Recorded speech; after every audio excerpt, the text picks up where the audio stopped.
শুভ দুপুর বন্ধুরা। দেখুন আমার বাড়ির গ্যাস শেষ হয়ে গেছে আজ, এই জন্য বাইরে রান্না করছি। দেখুন ওই দিকে বাইরে রান্না করছি, এত রোদে। দেখুন এত রোদে এই বাইরেতে রান্না করছি, গ্যাস শেষ হয়ে গেছে।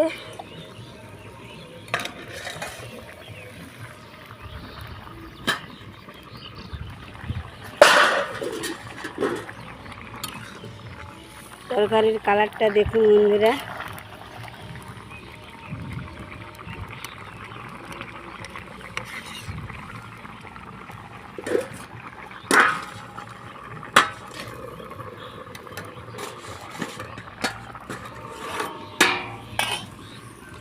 এই এত রোদেতে রান্না করছি, কি করবো।